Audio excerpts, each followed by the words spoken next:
മാറഞ്ചേരിയുടെ എഴുത്തുകാരൻ എ.ടി. അലി രചിച്ച രണ്ടാമത്തെ പുസ്തകമായ നന്മയുടെ സഹവർത്തിത്വം അഥവാ മാറഞ്ചേരിയിൽ നിന്നും അബുദാബിയിലേക്ക് ഒരു ജീവിതയാത്ര എന്ന പുസ്തകത്തിൻ്റെ പ്രകാശന കർമ്മം പ്രമുഖ കവിയും സാഹിത്യ അക്കാദമി മുൻ പ്രസിഡന്റുമായ കെ. സച്ചിദാനന്ദൻ ഓൺലൈൻ വഴി നിർവഹിച്ചു. ചലച്ചിത്ര താരം ഷൈനി സാറ പുസ്തകം ഏറ്റുവാങ്ങി. പൊന്നാനി എം.എൽ.എ. കെ.പി. നൌഷാദ് അലി ഉദ്ഘാടനം ചെയ്തു. അക്കാദമികമായിട്ട് അദ്ദേഹം ഉയർന്ന തലങ്ങളിലൊന്നും എത്തിച്ചേർന്നിട്ടില്ല, ആധികാരികമായിട്ട്. പക്ഷേ അത്തരം പരിമിതികളെയും ദൗർബല്യങ്ങളെയും ഒക്കെ മറികടന്ന് ജീവിത വിജയം കൈവരിച്ച് ഒരു വിശ്രമ ജീവിതത്തിനായി നാട്ടിൽ തിരിച്ചെത്തി അദ്ദേഹം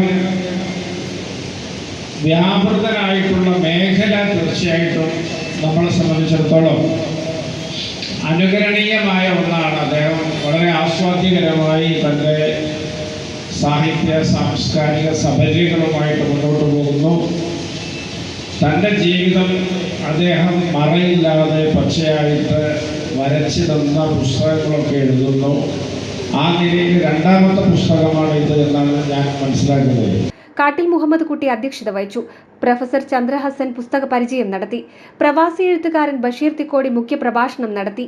യുവ എഴുത്തുകാരൻ നസീഫ് കലയത്ത, കവി Edappal Subrahmanyan, KPCC general secretary PT. Ajay Mohan, Daya hospital MD. Doctor Abdul Azeez, block panchayat president Rameena Ismail, panchayat president T. Sreejith, Rudran Variyath, Basheer Silsila തുടങ്ങിയവർ പ്രസംഗിച്ചു. മികച്ച ഷോർട്ട് ഫിലിമിന് സത്യജിത് റേ അവാർഡ് നേടിയ മലയംകുളത്തിൽ സലാം, രമേശ് അമ്പാരത്ത് എന്നിവർക്ക് മൈത്രി വായനശാലയുടെ ഉപഹാരം കെ.പി. നൌഷാദ് അലി എം.എൽ.എ. സമ്മാനിച്ചു. തിരഞ്ഞെടുപ്പ് പ്രവചന മത്സരത്തിൽ വിജയിയായ ഹസീന നസീറിന് എജുടെക് അക്കാദമിയുടെ cash award KP. Noushad Ali സമ്മാനിച്ചു. Retired government additional secretary A. Abdul Latheef സ്വാഗതവും അഷ്റഫ് പൂജാമം നന്ദിയും പറഞ്ഞു. ഗ്രന്ഥകാരൻ എ.ടി. അലി മറുപടി പ്രസംഗം നടത്തി. വാനിയാലിയും സംഘത്തിന്റെ നൃത്തവിരുന്നും പ്രശസ്ത ഗായകൻ സിറാജ് അമലിന്റെ സംഗീത വിരുന്നും അരങ്ങേറി. NCV news, Maranchery.